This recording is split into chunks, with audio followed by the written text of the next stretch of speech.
Dumating ka na ba sa punto ng iyong buhay na ayaw mo na ituloy na lumaban sa araw-araw at piliin na lamang na sumuko at iwanan ang mga obligasyon na iyong pinagdadaanan? O piliin na lamang na bumalik sa pagkabata at walang ibang iniisip kundi ang kumain at makapaglaro sa maghapon? Ito ang mga bagay na madalas na nating bukang bibig na sinasabi sa sarili na ang sarap ulit maging bata. Inosente sa lahat ng bagay na nangyayari sa mundong ginagalawan.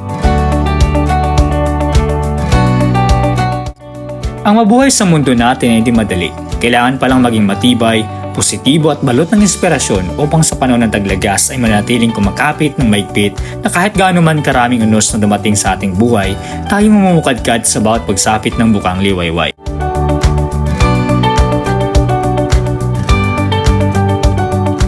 Tulad ng ating puno't mga halaman, bagyuhin man at sapitin ng matinding tagtuyot ay nananatiling lumalaban.